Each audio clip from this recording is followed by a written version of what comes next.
Everyone, start करते हैं exercise 6.2। So question number 1 is in figure 6.23 if A B is parallel to C D and C D is parallel to E F and y ratio z is 3:7 find x। सो देखो यहाँ पे x है, this is y and this is z। यहाँ पे हमें ये जो x है इसकी वैल्यू फाइंड करनी है, तो कैसे करेंगे।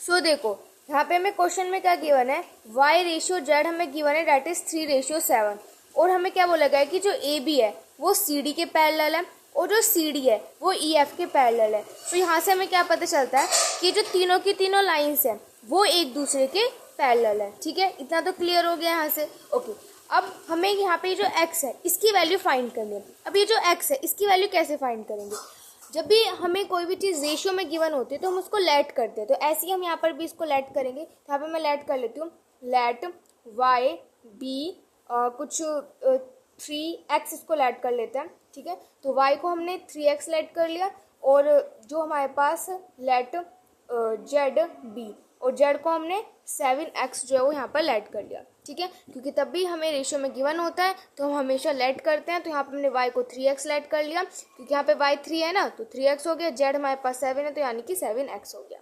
ठीक है, ओके। अब आप इस फिगर को ध्यान से देखो, अगर मेरे पास ये वाला एंगल अगर मेरे पास y है तो इस वाले एंगल को मैं कुछ भी बोल देती हूँ। आप बोल दो मैंने इस वाले एंगल को 1 बोल दिया। ठीक है, तो मैं यहाँ से ये कह सकती हूँ कि जो मेरा एंगल y होगा वो मेरा एंगल 1 के इक्वल होगा। हाँ जी, क्यों? क्योंकि ये मेरे क्या है, वर्टिकल अपोजिट एंगल्स हैं, तो इसलिए मेरे इक्वल होंगे। तो यानी कि जो एंगल y है वो, अगर ये वाला एंगल y है तो ये भी मेरे पास क्या होगा, y ही होगा, क्योंकि एंगल y और एंगल 1 इक्वल है बिकॉज वर्टिकल अपोजिट एंगल्स हैं। ठीक है, अब यहाँ पे आप ध्यान से देखो कि जो मेरे पास एंगल 1 है, ठीक है, और साथ ही साथ में मेरे पास जो ये है एंगल z, ये मेरे किसके इक्वल होंगे, 180 डिग्री के इक्वल होंगे। क्यों? क्योंकि सी डी और ई एफ वो एक दूसरे के यहाँ पे पैरेलल है।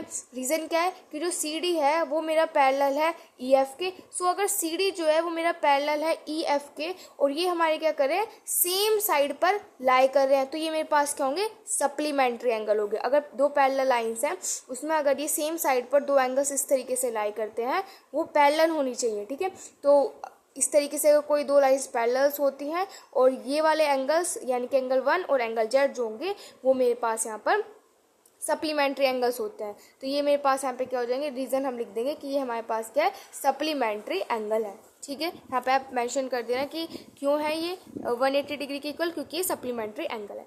अब एंगल 1 को मैं एंगल y लिख सकती हूँ। ठीक है, ये तो मैंने आपको बता दिया। ये हमें यहाँ पे y बोला गया है ना, तो इसको हम डायरेक्ट से y लिख लेते हैं और ये z है इसको मैं यहाँ पे z लिख देती हूँ इज इक्वल टू 180 डिग्री। ठीक है, अब जो y है, y को मैंने क्या लेट किया है, 3x लेट किया है। z को मैंने क्या लेट किया है, 7x लेट किया है is equal to 180 degree. Add करेंगे तो मेरे पास 10x आ जाएगा इज इक्वल टू 180 डिग्री।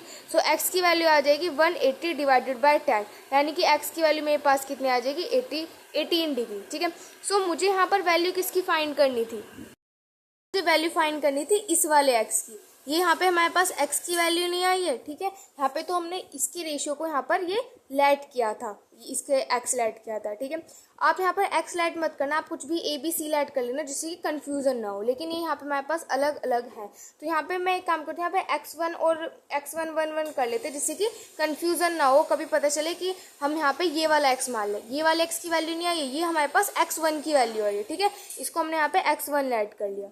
ठीक है, अब क्लियर है, अब तो नहीं लग रहा है ना कि x की वैल्यू है, ये हमने यहाँ पे क्या लेट किया, इसको x1 लेट किया, तो ये हमारे पास x1 की वैल्यू आ गई है। ठीक है, अब उसके बाद देखो यहाँ पर, तो यहाँ से मैं अपनी y की वैल्यू फाइंड कर सकती हूँ। हाँ जी, कैसे करेंगे, 3 है, 3 की मल्टीप्लाई कर दो x1 से, x1 क्या है मेरे पास 18 है। ठीक है, सो 18 की इंटू करते हैं 3 से, 4 हो जाएगा, तो यहाँ पे मेरे पास आ जाएगा 54। ठीक है, ऐसे ही हम यहाँ पे 7 है, 7 की मल्टीप्लाई कर देंगे 18 के साथ, 26 हो जाएगा। ठीक है, सो यहाँ पे आ जाएगा मेरे पास 126। ओके, सो अब आप यहाँ पे ध्यान से देखो, जो मेरे पास x है और y है, जो x प्लस में y ये मेरे किसके इक्वल होंगे, 180 डिग्री के इक्वल होंगे। अभी मैंने यहाँ पे ये रीज़न बताया था आपको, क्या रीज़न है, यही वाला सेम रीज़न है कि यहाँ पर जो मेरे पास ए बी है वो मेरा पैरेलल है सी डी के और ये मेरे क्या है, सप्लीमेंट्री एंगल्स हैं। ठीक है, यहाँ पे आप पूरा लिख लेना अच्छे से, ये मेरे पास यहाँ पे क्या है, सप्लीमेंट्री एंगल्स है।